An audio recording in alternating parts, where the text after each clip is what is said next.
అధినేత జగన్ సత్తెనపల్లి పర్యటనలో నిబంధనలు ఉల్లంఘించిన వారిపై పోలీసులు చర్యలకు దిగారు. సత్తెనపల్లి వైసీపీ ఇన్ఛార్జ్ భార్గవరెడ్డి, మాజీ ఎమ్మెల్యే గోపిరెడ్డి శ్రీనివాసరెడ్డిపై కేసులు పెట్టారు. అనుమతి లేకుండా ర్యాలీ చేయడంతో పాటు డీజే ఏర్పాటు చేశారంటూ కేసులు నమోదు చేశారు. నిన్న నానా హంగామా చేసిన మాజీ ఎమ్మెల్యే అంబటి రాంబాబు పైన కేసు పెట్టారు. సత్తెనపల్లి మండలం కంటిపూడి దగ్గర బ్యారికేడ్లు తొలగించడంతో పాటు పోలీసులతో దురుసుగా ప్రవర్తించారంటూ అంబటిపై ఎఫ్ఐఆర్ నమోదు చేశారు.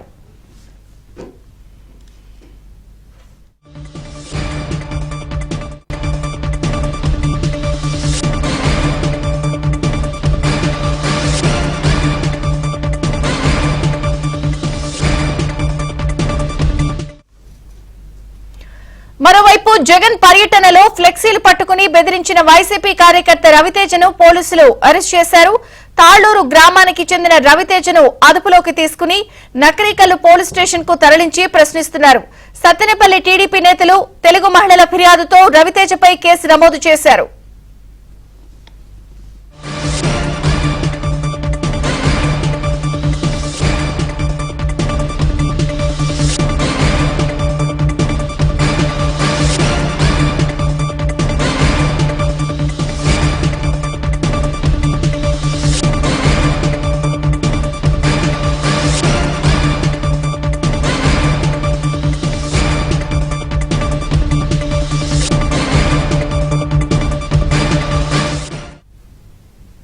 ఇక నిన్న జరిగినటువంటి జగన్ పర్యటనలో ఎవరైతే నిబంధనలు ఉల్లంఘించారో వారందరిపై కూడా పోలీసులు కేసులు నమోదు చేశారు.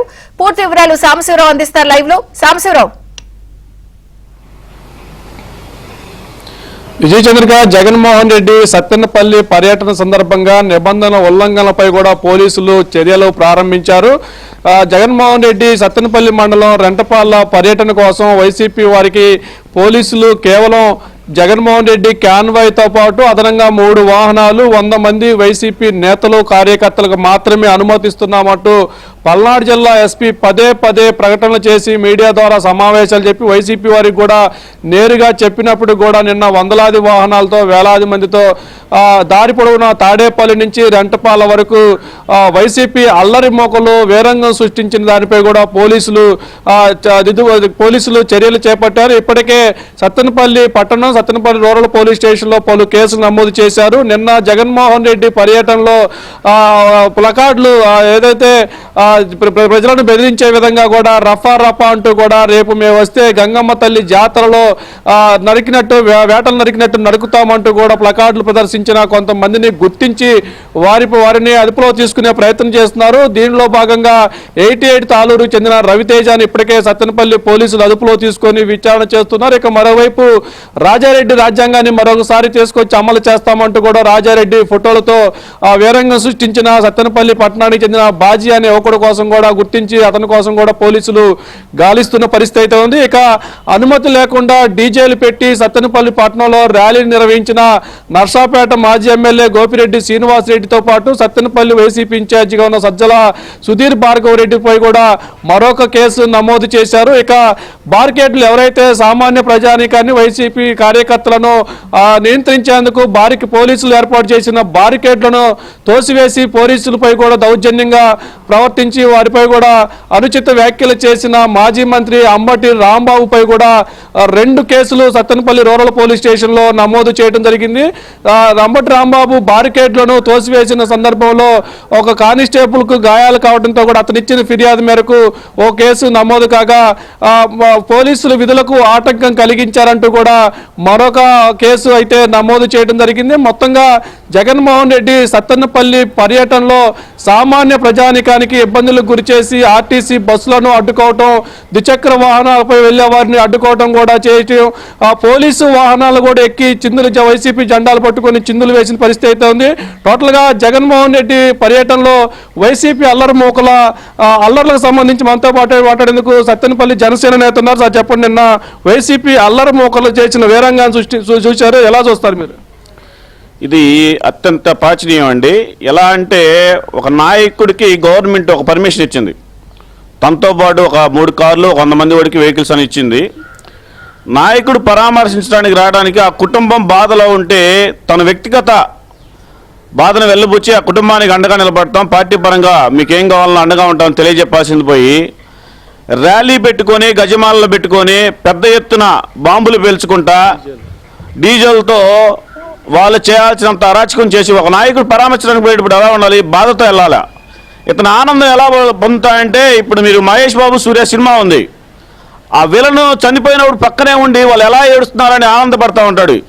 ఈ వ్యక్తి రాష్ట్రంలో 2019లో గవర్నమెంట్లోకి వచ్చి కనీసం ప్రభుత్వంలో సీఎంగా ఉన్న హోదాలో ప్రజలు ఎలా ఉన్నారు, మనం ఇస్తున్న పథకాలు ఎలా ఉన్నాయని కనుక్కోకుండా ఏ రోజు బయటకు రాని వ్యక్తి ఎవరన్నా చనిపోతేనో వాళ్ళు బాధపడుతుంటే వాళ్ళు ఏ విధంగా బాధపడుతున్నారని చూసి ఆనందపడటానికి తప్పితే ఇతను ఇంట్లో నుంచి బయటికి రాడు.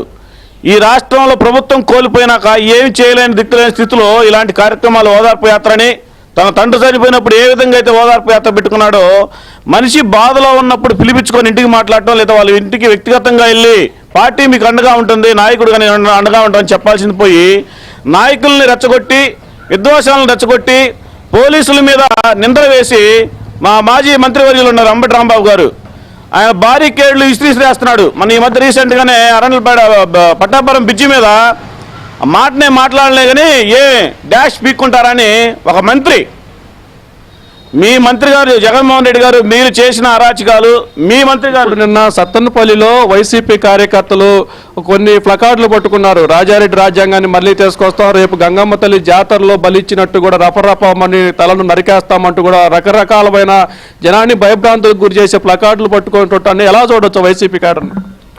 వాళ్ళ ఆలోచనే అరాచకం అండి, విధ్వంసం. వాళ్ళ ఆలోచనే భయభ్రాంతులకు గురి చేయటం అరాచకం. కూటమి ప్రభుత్వం మా ముఖ్యమంత్రి చంద్రబాబు గారు పవన్ కళ్యాణ్ గారు ఈ రాష్ట్ర ప్రజలకి మనం ఒక మంచి నిర్ణయం ఇచ్చారు, మంచి పరిపాలన అందించాలని ఒక సంకటంతో ఉండబట్టే వాళ్ళు ఈరోజు ఇలా పెట్టేయకపోతున్నారు. వాళ్ళలాగా మా నాయకులకు కూడా మా ఎమ్మెల్యే గారు కానీ ఒక చిన్న మాట చెబితే ఇలాంటి విధ్వంసకర శక్తుల్ని కూటమి నాయకులు ఎవరు అంటాడు గంగమ్మ జాతరలో 2029 గెలిస్తే గంగమ్మ జాతరలో వేట కొల్లవులతోటి రఫాడిస్తాడంట. ఒక్క మాట మా కార్యకర్తల్ని ఒక్క మాట నాయకులు కానీ పిలిపిస్తే రఫా కాదు, మీరు ఈ రాష్ట్ర ప్రభుత్వంలో ఎక్కడ పర్యటన చేయలేరు, ఇళ్లలో నుంచి బయటకు కూడా రాలేరు. కనీసం ఇవాళ రాష్ట్రంలో తల్లికి వందనం వచ్చి పిల్లలు స్కూల్కి వెళ్తున్నారు, దాన్ని డైవర్ట్ చేయడానికి తల్లిదండ్రులు ఎంత ఆనందంగా ఉన్నారంటే 4, 5, 6, 3 వాళ్ళ ఆనందాన్ని ఏ విధంగా డైవర్ట్ చేయాలి, రాష్ట్ర ప్రభుత్వం వచ్చిన మంచి పేరుని ఏ విధంగా డైవర్ట్ చేసి ప్రజల మధ్యకి వెళ్ళాలా, తన పబ్బం గడుపుకోవాలన్న ఆలోచన తప్పితే కనీసం ఒక నాయకుడిగా ఉండి మనం ఇలా ప్రవర్తించకూడదు, మహిళల పట్ల ఇలా ప్రవర్తించకూడదు, మన ఇలాంటి ఫ్లెక్సీలు పట్టుకోకూడదు. రాజారెడ్డి రాజకీయం నువ్వు నీ పులివెందుల్లో చూపించుకో, పులివెందుల్లోనే నీకు సినిమా లేదని మన వచ్చింది రివ్యూ. ఇప్పుడు నిన్న జగన్మోహన్ రెడ్డి పర్యటనలో నాగమల్లేశ్వరరావు కుటుంబాన్ని పరామర్శించుకొస్తే మరొక 2 వైసీపీ కార్యకర్తలు చనిపోయారు. వాళ్ళ కుటుంబాన్ని ఏమన్నా జగన్ పరామర్శించాడా, వాళ్ళకి ఏమైనా భరోసా ఇచ్చాడా? అతను పరామర్శించాడు, ఇప్పుడు పరామర్శించండి, 6 నెలలు సంవత్సరం అయిపోయినా పరామర్శించుకొస్తాడు. అన్న బయలుదేరితే 5 చచ్చిపోతారు, అన్న ఇంటికి వెళ్తే 5 చచ్చిపోతారు. అతను బయటకు వస్తేనే చావు అంటే విపరీతమైన ఇష్టం అతనికి. అతను దాంట్లో పడే సునకానందం ఈ రాష్ట్రంలో ఎవరు పడడు. ఒక నాయకుడివి ముఖ్యమంత్రిగా 4 సంవత్సరాలు 5 సంవత్సరాలు వెలగబెట్టావు ఈ రాష్ట్రంలో, నువ్వు బయలుదేరావు, అకస్మాత్తుగా జరిగిందా కావాలని జరిగిందా తర్వాత పోలీసులు నిర్ధారణ చేస్తారు. కనీసం ఆ కుటుంబాల దగ్గరికి వెళ్ళి ఎలా ఉన్నారు ఏంటి అని సానుభూతి తెలియజేయాల్సింది పోయి ఇంతవరకు వాళ్ళ గురించి ఎలాంటి ఒక ప్రెస్ నోట్ కూడా రిలీజ్ చేయలేకపోయాడు.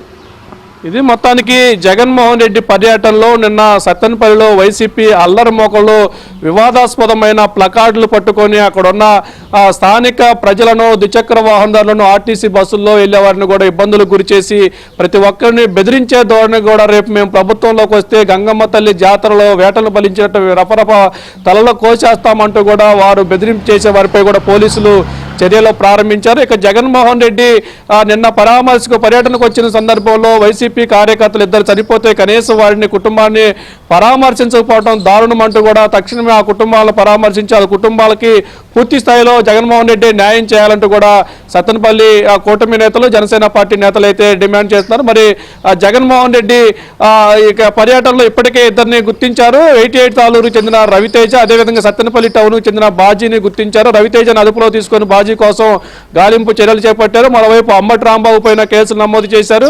మరోవైపు సత్తెనపల్లి వైసీపీ ఇన్ఛార్జి సుధీర్ భార్గవ్ రెడ్డి, నర్సాపేట మాజీ ఎమ్మెల్యే గోపిరెడ్డి శ్రీనివాస్ రెడ్డిపై కూడా కేసులు నమోదు చేశారు. ఇక సీసీటీవీ ఫుటేజ్లు, వీడియోల ఆధారంగా కూడా మరికొంత నిబంధనలు ఉల్లంఘించిన వారిపై కూడా ఈరోజు కేసులు నమోదు చేసి చర్యలు తీసుకునేందుకు కూడా పల్నాడు జిల్లా పోలీసులు అయితే సిద్ధమవుతున్నట్టు కూడా తెలుస్తుంది. విజయ్.